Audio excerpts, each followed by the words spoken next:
জাতীয় বিশ্ববিদ্যালয়ের অনলাইন ক্লাসে সবাইকে স্বাগতম। করোনাকালীন শিক্ষা কার্যক্রম চলমান রাখার স্বার্থে জাতীয় বিশ্ববিদ্যালয়ের উদ্যোগে অনলাইন ক্লাসে সংযুক্ত হতে পেরে আমি আনন্দিত। সবাইকে স্বাস্থ্যবিধি মেনে চলার আহ্বান জানাচ্ছি। বিষয় ইসলামের ইতিহাস ও সংস্কৃতি, প্রোগ্রাম অনার্স তৃতীয় বর্ষ, কোর্স কোড 231607। কোর্সের নাম আধুনিক ইউরোপের ইতিহাস। Lecture number 8। লেকচারের শিরোনাম বার্লিন কংগ্রেস, বার্লিন চুক্তি এবং বলকান যুদ্ধ। আমি doctor Mohammad Habibur Rahman, MC college Sylhet বলছি।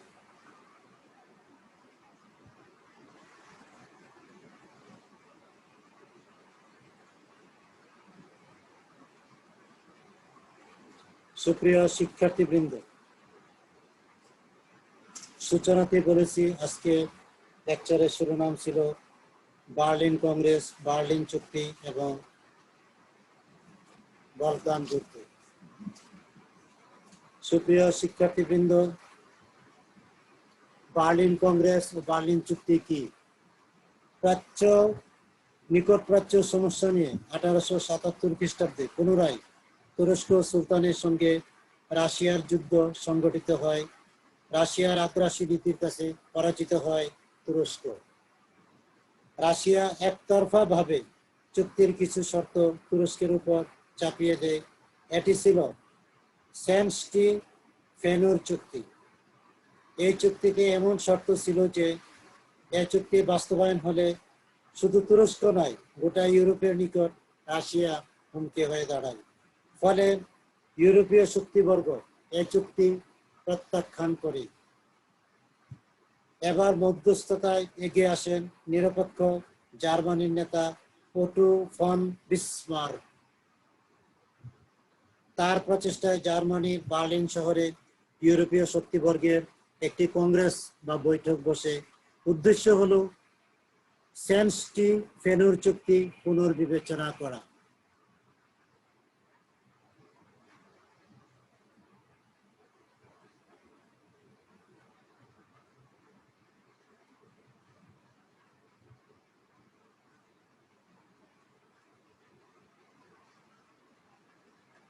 এই বার্লিন বৈঠকে নিকট প্রাচ্যের সমস্যা সংকট নিয়ে একটি চুক্তি হয়। ইতিহাসে এটি বার্লিন কংগ্রেস ও বার্লিন চুক্তি নামে পরিচিত। বার্লিন চুক্তি বা শর্ত ও গুরুত্বের ইতিহাস আলোচনার পূর্বে নিকট প্রাচ্য সমস্যার নতুন সংকট কি ছিল এবং সেন্ট স্টেফেনু চুক্তির পটভূমি জানা দরকার। এতেই বার্লিন কংগ্রেস ও চুক্তির পটভূমি বা চুক্তির পূর্বপাঠ উন্মোচিত হবে। সুপ্রিয় শিক্ষার্থীবৃন্দ, এ পর্যায়ে আমরা চলে যাব বার্লিন কংগ্রেসের পটভূমির দিকে। কিভাবে নিকট প্রাচ্য সমস্যার নতুন সংকট সৃষ্টি হয়? নিকট প্রাচ্য সমস্যার উদ্ভব হয়েছিল রাশিয়ার দখলদারিত্ব মনোবৃত্তি থেকে। ইউরোপের পূর্বাঞ্চল নিকট প্রাচ্য নামে অভিহিত। এই অঞ্চলটি ছিল তুরস্কের শাসনাধীনে। তুরস্কের সাম্রাজ্য ছিল ইউরোপের পূর্বাঞ্চলের বিশাল এলাকা নিয়ে, যার রাজধানী ছিল কনস্টান্টিনোপল। তুরস্কের দিক থেকে এই অঞ্চলটি বলকান নামে পরিচিত। এই অঞ্চলে Greece, Bosnia, Albania, Bulgaria, Serbia অবস্থিত। প্রতিবেশী রাশিয়া এই অঞ্চলটির উপর রাজনৈতিক ও সামরিক আধিপত্য বিস্তার করতে চায়। এর পরিণতি হলো 1854 থেকে 56 এর ভয়াবহ ক্রিমিয়ার যুদ্ধ।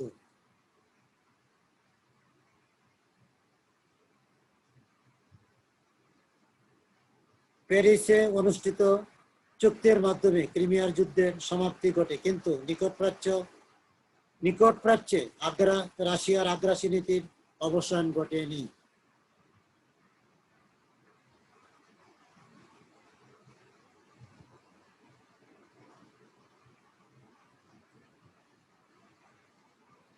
ফলে নতুন করে নিকট প্রাচ্যে সৃষ্টি হয় রাজনৈতিক সংকট। আর এই সংকটেরও মূল অনুঘটক সাম্রাজ্যবাদী রাশিয়া। সুপ্রিয় শিক্ষার্থীবৃন্দ, এ পর্যায়ে আমরা জেনে নিব 1877 খ্রিস্টাব্দে রুশ তুর্কি যুদ্ধের কারণ ও সেন্ট-স্টেফেনুর সন্ধির পটভূমি। সুপ্রিয় শিক্ষার্থীবৃন্দ, 1877 খ্রিস্টাব্দের রুশ তুর্কি যুদ্ধের কারণ আমি এখানে 6টি দেখিয়েছি। এই 6টি কারণগুলো কি কি আমরা এ পর্যায়ে জেনে নিব।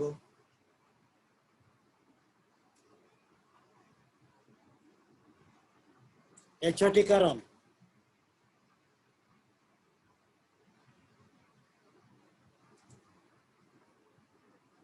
1.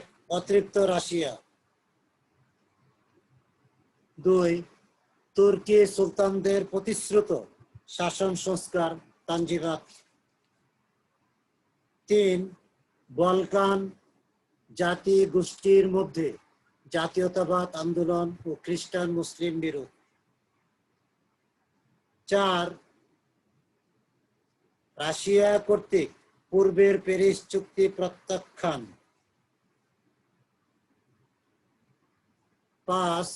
বসনিয়া ও হার্জেগোভিনা স্বাধীনতার আন্দোলন। 6. বুলগেরিয়া হত্যাকাণ্ড, ইউরোপে ব্যাপক তুর্কি বিরোধী প্রতিক্রিয়া।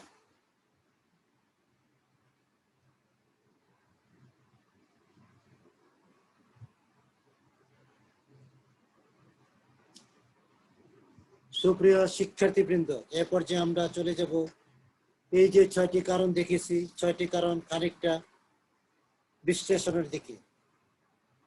1. অতৃপ্ত রাশিয়া।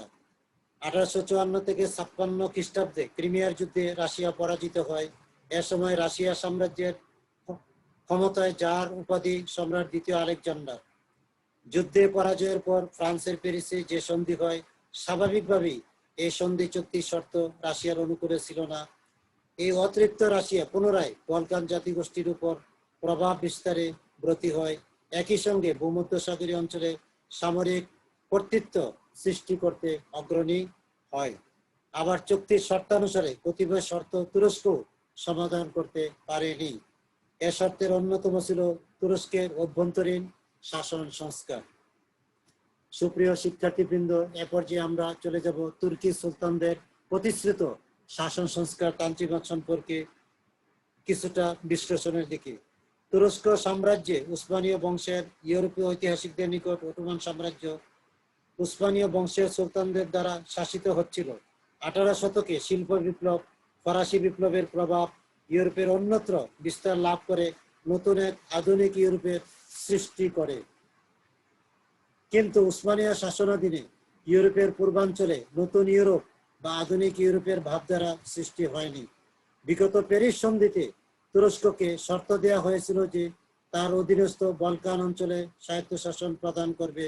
সে অনুযায়ী উসমানীয় সুলতানগণ সংস্কার নীতি বাস্তবায়নের পরিকল্পনা নেন। এই সংস্কার আন্দোলন ইতিহাসে তানজিমাত আন্দোলন তানজিমাত নামে ব্যাপক খ্যাত। এই তানজিমাত ছিল আধুনিক শিক্ষা চালু করা, তুর্কি অতুর্কি ব্যবধান হ্রাস করা, খ্রিস্টান প্রজাদের সমান অধিকার প্রদান করা। কিন্তু গোড়া মুসলিম ওলামাদের চাপে শাসন সংস্কার আন্দোলন তানজিমাত তত সফল হতে পারেনি। ফলে বলকান অঞ্চলে জাতিগোষ্ঠীর মধ্যে অসন্তোষ বৃদ্ধি পায় এবং তুরস্কের বিরুদ্ধে জাতীয়তাবাদী ভাবধারা তীব্র হয়ে ওঠে। সুপ্রিয় শিক্ষার্থীবৃন্দ, এ পর্যায়ে আমরা চলে যাব বলকান জাতিগোষ্ঠীর মধ্যে জাতীয়তাবাদ ভাবধারার আন্দোলন ও খ্রিস্টান মুসলিম বিরোধ। 19 শতকের দ্বিতীয় ভাগে বলকান জাতিগুলির মধ্যে জাতীয়তাবাদ আন্দোলন উদ্ভব হয়। কারণ ছিল পশ্চিম ইউরোপের মতো আধুনিক ইউরোপের চেতনা বলকানদের মধ্যে বিস্তার এবং তুরস্ক সুলতানদের শাসন সংস্কারের অসফলতা। এই অসন্তোষের মধ্যে যুক্ত হয় রাশিয়ার নানা উস্কানিমূলক তৎপরতা। ইতিমধ্যে বৃহৎ জার্মানি ঐক্য, ইতালির ঐক্য ও স্বাধীনতা বলকান জাতিগোষ্ঠীকে আরো প্রভাবিত করে। বলকান জাতিগুলোর মধ্যে স্লাভ জাতি ছিল সংখ্যাগরিষ্ঠ, আবার ধর্মী খ্রিস্টান, অথচ এদের শাসক গোষ্ঠী জাতিতে তুর্কি আর ধর্মী মুসলিম। এই অবস্থায় রাশিয়ার সঙ্গে ধর্মে এবং জাতিতে বলকানদের অনেক মিল পাওয়া যায়। রাশিয়ার সঙ্গে স্লাভ জাতিগোষ্ঠীর লোক সংখ্যা ছিল অধিক। এই নানা কারণে নতুন করে নিকট প্রাচ্য সংকট সৃষ্টি হয়। এই সংকটই সৃষ্টি করে নতুন করে রুশ তুর্কি যুদ্ধ এবং সেন্সটে ফেনুর সন্ধি। আর এর প্রতিক্রিয়ায় পরের বছর বার্লিন কংগ্রেসে অনুষ্ঠিত হয় এবং সেখানে নতুন করে সম্পাদিত হয় এক চুক্তি। সুপ্রিয় শিক্ষার্থীবৃন্দ, এ পর্যায়ে আমরা চলে যাব রাশিয়া কর্তৃক পূর্বের প্যারিস চুক্তি প্রত্যাখ্যান সম্পর্কে খানিকটা ধারণা নিতে। রুশ তুর্কি যুদ্ধের প্রবণতা পূর্বে বলা হয়েছে 1856 খ্রিস্টাব্দে অনুষ্ঠিত প্যারিসে রাশিয়া ও তুরস্কের মধ্যে যে প্যারিস চুক্তি স্বাক্ষরিত হয় তাতে রাশিয়াকে অনেক ছাড় দিতে হয়েছে। শান্তি চুক্তি হলো নামে মাত্র। রাশিয়া সুযোগ বুঝে পুনরায় আগ্রাসন নীতি শুরু করে এবং প্যারিস চুক্তি প্রত্যাখ্যান করে। সুপ্রিয় শিক্ষার্থীবৃন্দ, এ পর্যায়ে আমরা চলে যাব বসনিয়া ও হার্জেগোভিনা স্বাধীনতা আন্দোলন সম্পর্কে কিছু বিশ্লেষণের দিকে। তুর্কি শাসন বিরোধী বিদ্রোহ।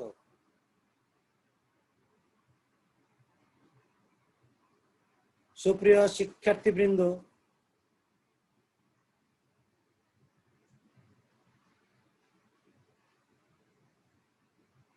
উপর্যুক্ত দুটি জাতি বলকান অঞ্চলের সচেতন ও শিক্ষিত গোষ্ঠী।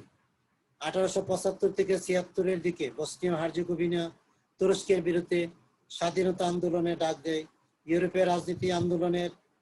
ইউরোপের জাতীয়তাবাদী আন্দোলনের যে প্রবণতা ফরাসি বিপ্লব থেকে লক্ষ্য করা যায়, এর সর্বশেষ প্রভাব পড়ে এ দুটি জাতির মধ্যে। তুর্কি সুলতান আব্দুল আজিজ বিদ্রোহ দমনে সেনা প্রেরণ করেন। এতে সমস্যা আরো বৃদ্ধি পায় এবং বুলগেরিয়া তুর্কি বিরোধী যুদ্ধে জড়িয়ে পড়ে। এতে তুর্কি সেনা কর্তৃক বুলগেরিয়া ব্যাপক হত্যাকাণ্ড ঘটে।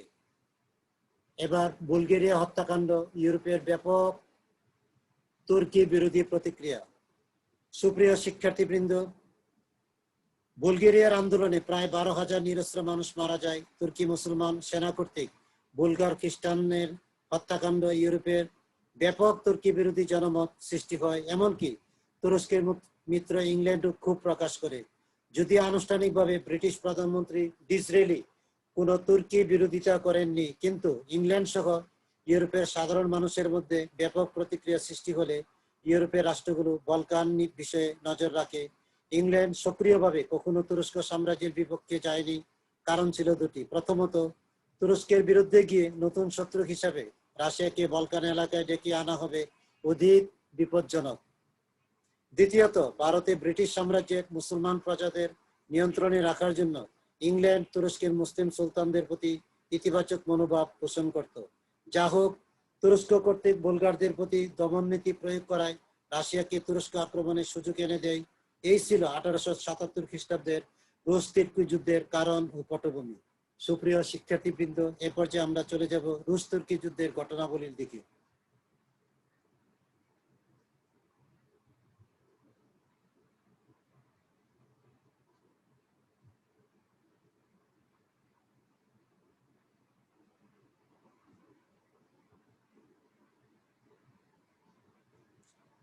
রাশিয়ার যুদ্ধ ঘোষণা। রুশ তুর্কি যুদ্ধ 24 এপ্রিল 1877।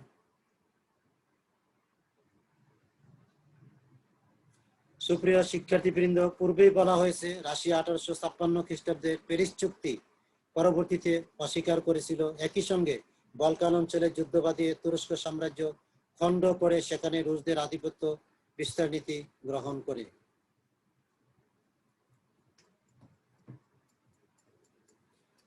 ইতিমধ্যে রাশিয়া সকল প্রস্তুতি সম্পন্ন করে অস্ট্রিয়াকে হাতে নেয়। অস্ট্রিয়া মধ্য ইউরোপের একটি শক্তিশালী দেশ এবং বলকান অঞ্চলের কাছাকাছি এর অবস্থান। বরাবরই অস্ট্রিয়া বলকান প্রশ্নে রাশিয়ার বিপক্ষে ছিল। এবার কূটনৈতিক তৎপরতা চালিয়ে অস্ট্রিয়াকে রাশিয়া নিরপেক্ষ রাখতে সক্ষম হয় এবং 1877 খ্রিস্টাব্দে রাশিয়া অস্ট্রিয়ার সঙ্গে রাইখস্ট্যান্ডের রাইখস্টেডের সন্ধি করে অস্ট্রিয়াকে নিয়ন্ত্রণে রাখার পরে বলকান অঞ্চলে তুরস্ক কর্তৃক দমন নীতির অজুহাত তুলে রাশিয়া তুরস্কের বিরুদ্ধে যুদ্ধ ঘোষণা করে। রুশ তুর্কি যুদ্ধ শুরু হয় 24 এপ্রিল 1877 খ্রিস্টাব্দে। রাশিয়ার নেতৃত্বে তখন জার সম্রাট দ্বিতীয় আলেকজান্ডার, আর অন্যদিকে তুরস্কের নেতৃত্বে উসমানী সুলতান দ্বিতীয় আব্দুল হামিদ। সুপ্রিয় শিক্ষার্থীবৃন্দ, এ পর্যায়ে আমরা চলে যাব সেন-স্টে-ফেনুর সন্ধি সম্পর্কে ধারণা নিতে।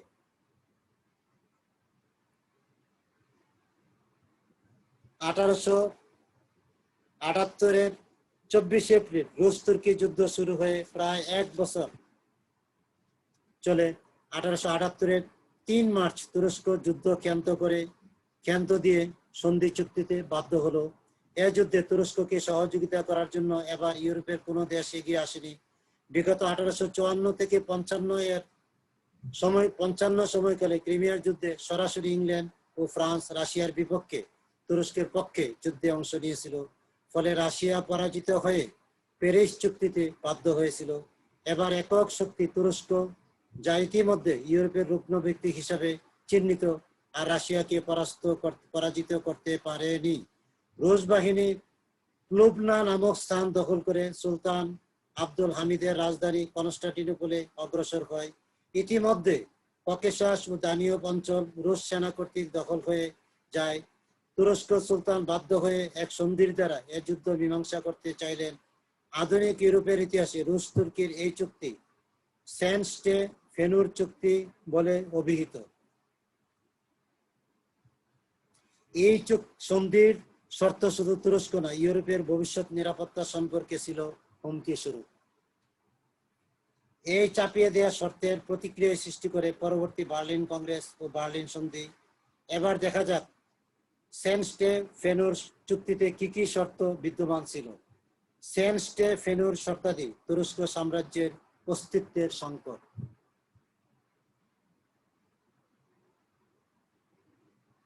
সুপ্রিয় শিক্ষার্থীবৃন্দ, সেন-স্টে-ফেনুর শর্তাদি বা শর্তগুলো কি কি ছিল? তুরস্ক সাম্রাজ্যাধীন রোমানিয়া, সার্বিয়া, মন্টেনিগ্রোকে স্বাধীনতা প্রদান করবে। পূর্ব ইউরোপের কয়েকটি দেশ নিয়ে বৃহৎ বুলগেরিয়া রাজ্য গঠিত হবে, আর নতুন রাজ্য রাশিয়ার নিয়ন্ত্রণে।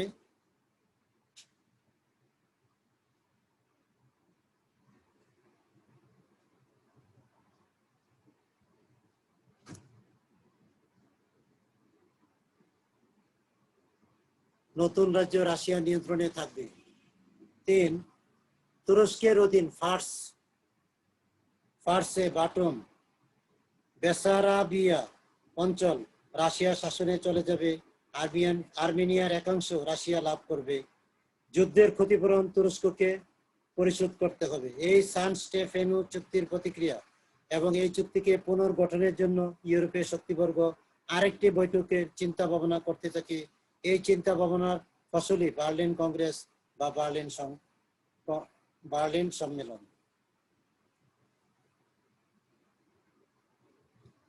সুপ্রিয় শিক্ষার্থীবৃন্দ, এ পর্যায়ে আমরা চলে যাব জার্মানি বার্লিন শহরের সম্মেলন, বার্লিন কংগ্রেস 1878-এ কি হয়েছিল।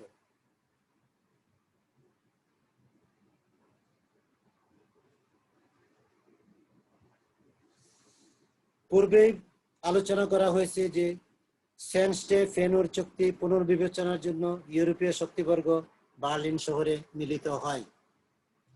1878 খ্রিস্টাব্দে জুলাই মাসে এ সম্মেলন অনুষ্ঠিত হয়। মূল নেতৃত্বে থাকে ইংল্যান্ড, কিন্তু আয়োজনের ব্যবস্থাপনার দায়িত্ব নেয় জার্মানি চ্যান্সেলর ওটো ফন বিসমার্ক। এরপর যে আমরা এক নজরে জেনে নিব বার্লিন কংগ্রেস সম্পর্কে। স্থান জার্মানির বার্লিন শহর। সভাপতি জার্মানি চ্যান্সেলর ওটো ফন বিসমার্ক। মধ্যস্থতার জন্য বিসমার্ককে সাধু দালাল বলা হতো। নেতৃত্ব দানকারী দেশ ইংল্যান্ড ও ফ্রান্স। উপস্থিত সদস্য দেশ 7 জাতির সম্মেলন। 7 জাতি কে কে? জার্মানি, রাশিয়া, তুরস্ক, অস্ট্রিয়া, ফ্রান্স, ইতালি এবং ইংল্যান্ড। চুক্তি সম্পাদনের তারিখ 13 জুলাই 1878। সম্মেলনে উপস্থিত নেতৃবৃন্দ: রাশিয়াকে চাপ দিয়ে সেন্ট স্টেফেনোর সন্ধি বাতিল করেন। বলকান বা নিকটপ্রাচ্য সংকট নিয়ে নতুন করে আলোচনা শুরু হয়। বৈঠকে সভাপতিত্ব করেন সাধু দালাল নামে স্বীকৃত বিসমার্ক। নানা আলোচনার পর সর্বসম্মতিক্রমে এক চুক্তিপত্র বা সন্ধিপত্র স্বাক্ষরিত হয়। ইতিহাসে এটাই 1878-এর বার্লিন সন্ধি বা বার্লিন চুক্তি নামে ব্যাপক পরিচিত। কি ছিল বার্লিন সন্ধির শর্তাবলীতে?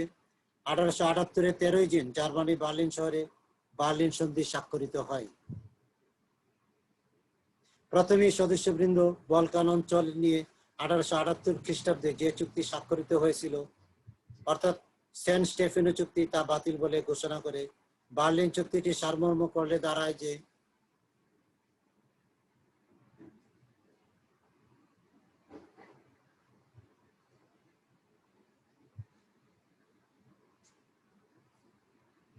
পূর্বের চুক্তিতে বলা হয়েছিল পূর্ব ইউরোপের কয়েকটি দেশ নিয়ে বৃহৎ বুলগেরিয়া রাজ্য গঠন করা হবে, আর এ নতুন রাজ্য রাশিয়া নিয়ন্ত্রণে থাকবে। বর্তমান চুক্তিতে রাশিয়াকে নিয়ন্ত্রণ করে সেই প্রস্তাবিত বৃহৎ বুলগেরিয়া রাজ্যকে 3 খণ্ডে বিভক্ত করা হয়, যথা মেসিডোনিয়াকে বৃহৎ বুলগেরিয়ার পরিকল্পনা থেকে বাদ দিয়ে তুরস্ক সাম্রাজ্যের অধীনে রাখা হবে। বৃহৎ বুলগেরিয়ার অপর অংশ নিয়ে পূর্ব রোমানিয়া রাজ্য গঠন করা হবে, তবে তুরস্ক সুলতানের অধীনে থেকে রাষ্ট্রটি স্বায়ত্তশাসন ভোগ করবে। অবশিষ্ট মূল বুলগেরিয়া নিয়ে বুলগেরিয়া রাজ্য গঠন করা হবে। এই ব্যবস্থায় রাশিয়ার প্রভাবকে নিয়ন্ত্রণ করা হয়।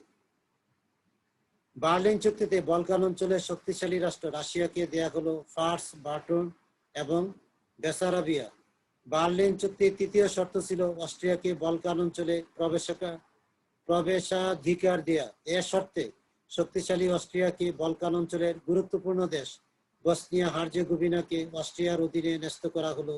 এর উদ্দেশ্য ছিল শক্তিশালী রাশিয়ার শক্তির ভারসাম্য রক্ষা করা। এতে রাশিয়া ক্ষুব্ধ প্রতিক্রিয়া ব্যক্ত করে। উল্লেখ্য, অস্ট্রিয়ার অধীন থাকাকালীন 1914 সালে বসনিয়া থেকে প্রথম বিশ্বযুদ্ধ শুরু হয়েছিল। ইংল্যান্ড এ চুক্তির শর্তে সাইপ্রাস দ্বীপটির শাসনভার লাভ করে। সামরিক দিক থেকে এ দ্বীপটির গুরুত্ব খুবই বেশি ছিল। এর বিনিময়ে ইংল্যান্ড তুরস্ক সাম্রাজ্যের অখণ্ডতা রক্ষার প্রতিশ্রুতি দেয়। যদিও তুরস্কের সুলতান সাইপ্রাসের ব্যাপারে ইংল্যান্ডের প্রতি অসন্তোষ প্রকাশ করে। তুরস্কের অধীনতা থেকে সার্বিয়া, মন্টেনেগ্রো, রোমানিয়া স্বাধীনতা লাভ করবে। তুরস্কের সুলতান এদের স্বাধীনতায় স্বীকৃতি প্রদান করবে। তুরস্কের অধীনে যে আফ্রিকা সাম্রাজ্য ছিল, এর তিউনিসিয়াকে ফ্রান্সের অধীনে দেয়া হলো। এভাবে তুরস্ক সাম্রাজ্য থেকে বলকান অঞ্চলকে ভাগাভাগি করে নেওয়া হলো। অথচ এ জাতিগুলি কখনো স্বায়ত্তশাসন, কখনো স্বাধীনতা লাভের জন্য তুরস্কের বিরুদ্ধে আন্দোলন করছিল। কিন্তু দুর্ভাগ্য, চুক্তিতে এদের জাতীয়তাবাদী আন্দোলনকে অস্বীকার করা হলো এবং স্বাধীনতা স্বায়ত্তশাসনের পরিবর্তে বিভিন্ন শক্তিশালী রাষ্ট্রের অধীনে ভাগ করে নেওয়া হলো। রুশ তুর্কি যুদ্ধের ক্ষতিপূরণের বিষয়টি আলোচিত হয়। এতে বলা হয়, তুরস্ক সুলতান রাশিয়াকে যুদ্ধ ক্ষতিপূরণ হিসেবে 802 মিলিয়ন ফ্রাঙ্ক প্রদান করবে। সব মিলিয়ে এটি একটি আপসরফা চুক্তি বলা যায়, কারণ যার যার মতো ক্ষুদ্র জাতিগুলোকে ভাগাভাগি করে ফেলল। সুপ্রিয় শিক্ষার্থীবৃন্দ, এ পর্যায়ে আমরা চলে যাব বার্লিন সন্ধির গুরুত্ব সম্পর্কে। বার্লিন সন্ধির গুরুত্ব সম্পর্কে আলোচনা করতে গিয়ে আমি এখানে 5টি পয়েন্ট দেখিয়েছি। 5টি পয়েন্টের প্রথম পয়েন্টের নাম বলকান জাতিগোষ্ঠীর আশা আকাঙ্ক্ষা ধূলিসাৎ। দ্বিতীয় পয়েন্টটির নাম ইংল্যান্ড তুরস্ক নীতিতে নতুন কূটনীতি গ্রহণ করে। 3 নম্বর যে পয়েন্ট দেখেছি, জার্মানির বিসমার্কের সাফল্য। 4 নম্বর পয়েন্ট দেখেছি, বার্লিন চুক্তি প্রথম মহাযুদ্ধের পথ প্রশস্ত করে।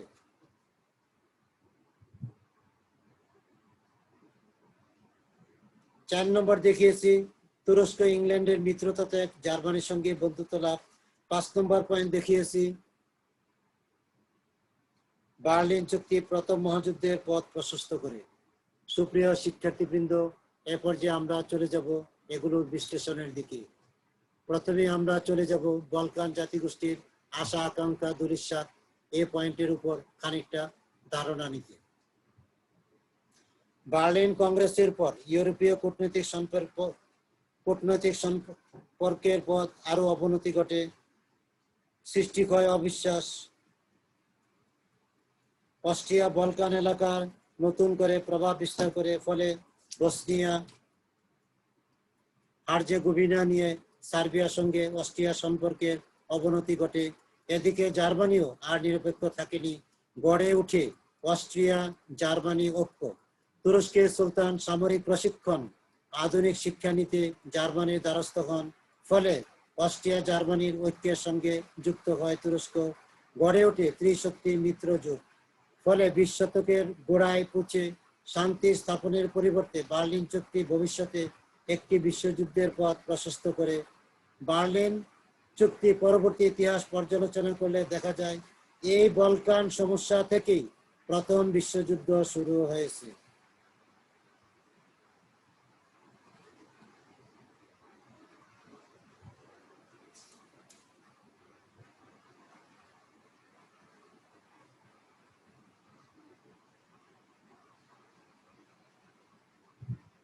বলকান জাতিগোষ্ঠীর আশা আকাঙ্ক্ষা দুলিশ্বাস, এ সম্পর্কে আলোচনা করতে গিয়ে যে কথাগুলি আবারই বলবো সেটা হলে বার্লিন চুক্তিতে বলকান অঞ্চলকে খণ্ড বিখণ্ড করা হয়, ঐক্যবদ্ধ বলকান অঞ্চলের পরিবর্তে খণ্ডিত বলকান গঠন করা হয়।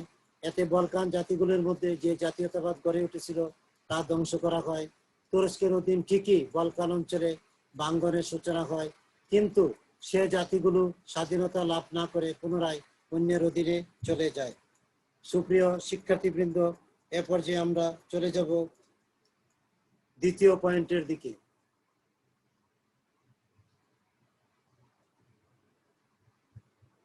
দ্বিতীয় পয়েন্টের নাম ইংল্যান্ড তুরস্ক নীতিতে নতুন কূটনীতি গ্রহণ করে। পূর্বে ইংল্যান্ডের নীতি ছিল তুরস্কের উসমানীয় সাম্রাজ্যের অখণ্ডতা রক্ষা করা, কারণ পূর্ব ইউরোপের তুরস্কের চেয়ে রাশিয়ার শক্তি বৃদ্ধি ব্রিটেনের জন্য ভয়ঙ্কর ছিল। এর পরের বছর প্রথম বিশ্বযুদ্ধের সূচনা করে, কিন্তু এবার তুরস্কের নিকট থেকে ইংল্যান্ড সাইপ্রাস দ্বীপ দখল করে নেয়। ইংল্যান্ড নিজেই তুরস্ক সাম্রাজ্যের ভাঙ্গনের সৃষ্টি করে। তখন ইংল্যান্ড মনে করে তো উসমানীয় সাম্রাজ্যের পতন অনিবার্য, তাই বলকান অঞ্চলের গুরুত্বপূর্ণ স্থানগুলো ইংল্যান্ডের আয়ত্তে আনা দরকার। একই সময় ইংল্যান্ড মিশরও দখল করে নেয়।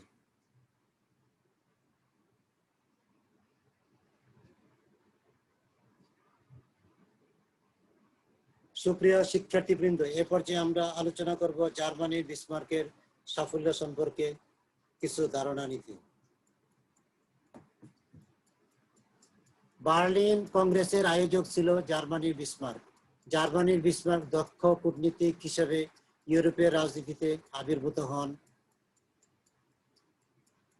বিসমার্ক তুরস্কের সুলতানের আস্থা অর্জন করতে সক্ষম হয়েছিলেন। বলকান অঞ্চলে জার্মানি তার প্রভাব বিস্তার করতে তুরস্ককে সামরিক অর্থনৈতিক সহযোগিতা করেন। সামরিক সাহায্য নিয়ে তুরস্ক সেনাবাহিনী পুনর্গঠনে মনোযোগ দেন। সুপ্রিয় শিক্ষার্থীবৃন্দ, এ পর্যায়ে চলে যাব আমরা তুরস্ক ইংল্যান্ডের মিত্রতা ত্যাগ, জার্মানির সঙ্গে বন্ধুত্ব লাভ। ইংল্যান্ড সাইপ্রাস দ্বীপটি দখল করে তুরস্কের বিরাগভাজন হয়েছিল।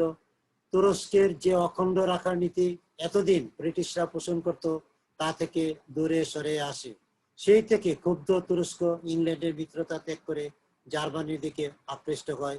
পরবর্তী দুটি বিশ্বযুদ্ধে তুরস্ক এ নীতি অবলম্বন করে।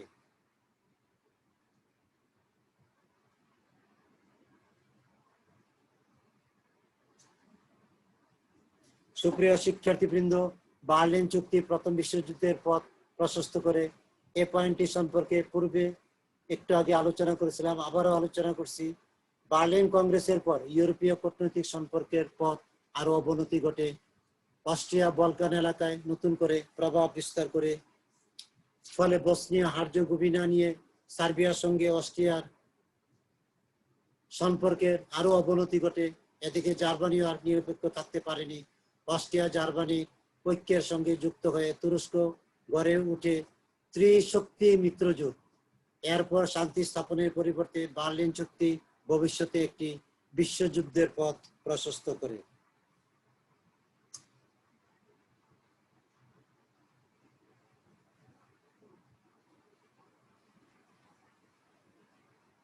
সুপ্রিয় শিক্ষার্থীবৃন্দ, এ পর্যায়ে আমরা আলোচনা করব বলকান যুদ্ধ সম্পর্কে। বলকান অঞ্চলে এ পর্যন্ত দুটি যুদ্ধ হয়েছিল বলে ইতিহাসে এটি বলকান প্রথম যুদ্ধ, বলকান দ্বিতীয় যুদ্ধ নামে পরিচিত। বলকান প্রথম যুদ্ধ অনুষ্ঠিত হয় 1912 সালে এবং দ্বিতীয় যুদ্ধ অনুষ্ঠিত হয় 1913 সালে। এর পরের বছরই প্রথম বিশ্বযুদ্ধের সূচনা ঘটে। 1789 থেকে 1914 খ্রিস্টাব্দ পর্যন্ত 35 বছরে ইউরোপের পূর্বাঞ্চলের রাজনৈতিক সমস্যাকে কেন্দ্র করে 1912-1913 সালে যে দুটি বলকান যুদ্ধ সংগঠিত হয়। এর পরের বছর প্রথম বিশ্বযুদ্ধের সূত্রপাত হয়। সুতরাং বার্লিন কংগ্রেসের পরবর্তী রাজনীতি ছিল বিশ্বব্যাপী একটি অশনি সংকেত।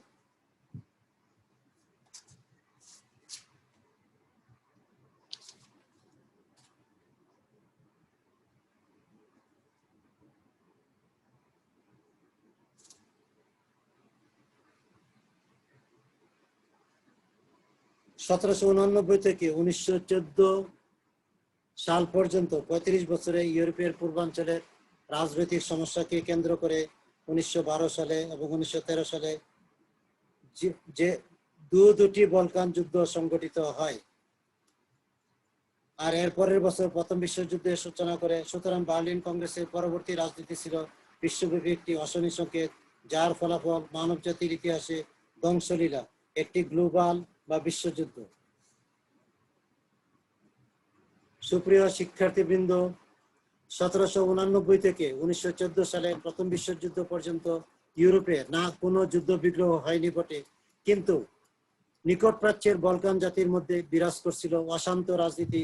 ইউরোপের শক্তিশালী প্রতিটি দেশ বলকান অঞ্চলের ক্ষুদ্র ও পরাধীন জাতির মধ্যে বিরাজমান অশান্তির রাজনীতিতে জড়িয়ে পড়ে। এই অশান্তির আগুনই একটি বিশ্বযুদ্ধের সূচনা করে। 1914 সালে বিশ্বযুদ্ধের প্রত্যক্ষ ঘটনা ঘটে বলকান অঞ্চলের দেশ সার্বিয়ার সেরেজিভো শহর থেকে। আলোচ্য সময়ের নিকট প্রাচ্য রাজনীতির 4টি বৈশিষ্ট্য লক্ষ্য করা যায়। প্রথমত, ইউরোপের বলকান অঞ্চলে তুরস্কের উসমানীয় সাম্রাজ্যের অধীন যেসব জাতি রাষ্ট্র ছিল তা বিচ্ছিন্ন হয়ে যায়। 1908 সালের মধ্যে প্রতিটি জাতি তুরস্ক থেকে আলাদা হয়ে স্বাধীনতা লাভ করে, যেমন সার্বিয়া, রোমানিয়া, বুলগেরিয়া, গ্রিস ও মন্টেনিগ্রো। তবে গুরুত্বপূর্ণ কৌশলগত স্থান বসফরাস ও দারদানিলিস প্রণালী তখনও কনস্টান্টিনোপলের অর্থাৎ তুরস্কের রাজধানীর অধীনে ছিল। সুলতান দ্বিতীয় আব্দুল হামিদ তখন উসমানীয় ইংলিশ উচ্চারণে অটোমান বংশের খলিফা। দ্বিতীয়ত, বলকান অঞ্চলে জাতিসমূহের জাতীয়তাবাদ সংগ্রাম ও স্বাধীনতা অর্জনের আকাঙ্ক্ষা প্রবল হয়ে ওঠে। ফলে তুরস্কের সঙ্গে ক্রিট, আর্মেনিয়া অঞ্চলে যুদ্ধ লেগেই থাকে।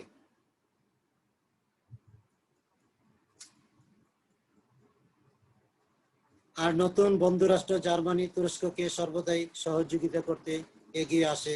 ইউরোপের রাজনীতিতে নতুন মেরুকরণ সৃষ্টি হয়। তুরস্কের এতদিনের বন্ধুরাষ্ট্র ইংল্যান্ডের রাজনীতি তুরস্ক বিরোধী হয়ে ওঠে। তৃতীয়ত, ইতিমধ্যে বলকান অঞ্চলের স্বাধীন রাষ্ট্র বুলগেরিয়া ইউরোপীয় রাজনীতির সামনে আসে। ইংল্যান্ড এবার দুর্বল ও পতনোন্মুখ তুরস্ককে ত্যাগ করে নতুন শক্তি বুলগেরিয়ার উপর বন্ধুত্বের নজর দেয়। ফলে বলকান অঞ্চলের রাজনীতিতে ইউরোপের বড় শক্তির নীতির দৃশ্যত পরিবর্তন ঘটে। চতুর্থত, এদিকে অস্ট্রিয়া বার্লিন নীতি অগ্রাহ্য করে বলকান অঞ্চলের বসনিয়া হার্জেগোভিনা দখল করে নেয়। ফলে এই অঞ্চলের দাবিদার সার্বিয়ার সঙ্গে প্রচন্ড রেষারেষি শুরু হয় অস্ট্রিয়ার। এ ঘটনাকে কেন্দ্র করে সূত্রপাত হয় প্রথম বিশ্বযুদ্ধের। এই ছিল 20 শতকের গোড়ায় মোটামুটি বলকান অঞ্চলের রাজনীতি। এসব ঘটনাকে কেন্দ্র করেই তুরস্কের সঙ্গে বলকান অঞ্চলে 1912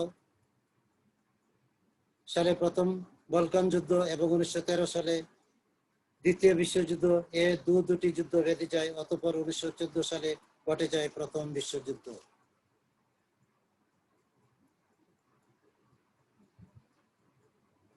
সুপ্রিয় শিক্ষার্থীবৃন্দ,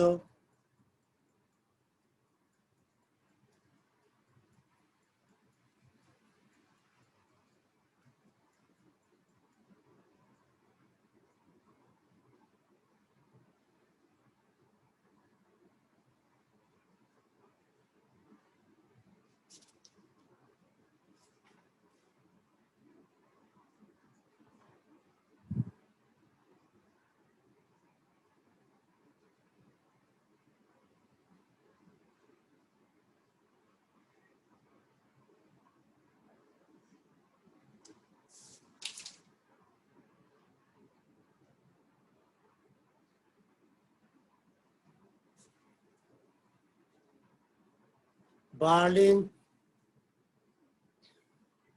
সুপ্রিয় শিক্ষার্থীবৃন্দ, এরপর আমি আজকের লেকচারের শিরোনামের আলোকে এ পর্যন্ত যা কিছু আলোচনা করেছি, এই আলোচনা করতে গিয়ে যে সমস্ত গ্রন্থ থেকে সহযোগিতা নিয়েছি এগুলোর নাম এখন আমি তোমাদের সামনে উল্লেখ করছি। হিস্ট্রি অফ মডার্ন ইউরোপ, এই গ্রন্থটির লেখক বি রাও। তারপরে দ্বিতীয় যে গ্রন্থটি তার নাম the struggle for mastery in Europe, Taylor AJP. তারপর তৃতীয় যে বইটির নাম উল্লেখ করেছি তার নাম ইউরোপ সিন্স নেপোলিয়ান, এই গ্রন্থটির লেখক ডেভিড থমসন। চতুর্থ যে বইটি থেকে সহযোগিতা নিয়েছি তার নাম মোহাম্মদ আসগর আলী খান, আধুনিক ইউরোপের ইতিহাস। সুপ্রিয় শিক্ষার্থীবৃন্দ, আজকে যে টপিকটি নিয়ে আলোচনা করলাম সেটি ছিল বলকান সমস্যার তৃতীয় পর্ব। এবার যদি প্রশ্ন করি বলকান সমস্যার প্রথম পর্ব কোনটি ছিল, আমি বলে দিচ্ছি বলকান সমস্যার প্রথম পর্ব ছিল গ্রিক স্বাধীনতা আন্দোলন এবং গ্রিক স্বাধীনতা লাভ। এ পর্যায়ে আমরা জেনে নিব বলকান সমস্যার দ্বিতীয় পর্ব কোনটি ছিল। বলকান সমস্যার দ্বিতীয় পর্ব ছিল ক্রিমিয়ার যুদ্ধ। দুটি যুদ্ধ হয়েছিল ক্রিমিয়া নামক স্থানে রাশিয়া ও তুরস্কের মধ্যে। তৃতীয় বলকান সমস্যা তৃতীয় পর্বটি ছিল বলকান যুদ্ধ। এবং বলকান অঞ্চলে এ পর্যন্ত দুটি যুদ্ধ সংঘটিত হয়েছিল বলে ইতিহাসে এটিকে বলা হয় প্রথম বলকান যুদ্ধ, অর্থাৎ যেটা 1912 সালে হয়, এবং পরেরটিকে বলা হয় দ্বিতীয় বলকান যুদ্ধ, যেটি 1913 সালে হয়। এর পরের বছর সারা বিশ্বে যে যুদ্ধটি ঘটে এটি ইতিহাসে প্রথম বিশ্বযুদ্ধ নামে পরিচিত। সুপ্রিয় শিক্ষার্থীবৃন্দ, এই পর্যন্ত যা কিছু আমি আলোচনা করেছি, এই আলোচনা করতে গিয়ে যে সমস্ত গ্রন্থ থেকে সহযোগিতা নিয়েছি এই গ্রন্থগুলোর নাম উল্লেখ করেছি এবং ওই সমস্ত গ্রন্থের লেখকদের প্রতি কৃতজ্ঞতা প্রকাশ করছি। পাশাপাশি জাতীয় বিশ্ববিদ্যালয় এই ধরনের একটি উদ্যোগ গ্রহণ করায় আমি আমার ব্যক্তিগত পক্ষ থেকে, আমার কলেজের পক্ষ থেকে জাতীয় বিশ্ববিদ্যালয়ের উদ্যোগকে স্বাগত জানাচ্ছি। সুপ্রিয় শিক্ষার্থীবৃন্দ, আমি এই পর্যন্ত বার্লিন কংগ্রেস, বার্লিন সম্মেলন, বলকান যুদ্ধ সম্পর্কে যা কিছু আলোচনা করছি, এই আলোচনা থেকে তোমরা যদি বিন্দুমাত্র উপকৃত হও তাহলে আমার এই শ্রম সার্থক হবে বলে আমি মনে করব। আবারও তোমাদেরকে ধন্যবাদ জানিয়ে এখানেই আমি আমার বক্তব্য, আমি আমার লেকচার শেষ করছি। সবাই ভালো থাকো, সুস্থ থাকো। আল্লাহ হাফেজ। তুমি নিজে ভালো থাকলে তোমার পরিবার ভালো থাকবে, তোমার পরিবার ভালো থাকলে দেশও ভালো থাকবে। আল্লাহ হাফেজ। আসসালামু আলাইকুম ওয়া রাহমাতুল্লাহি ওয়া বারাকাতুহু।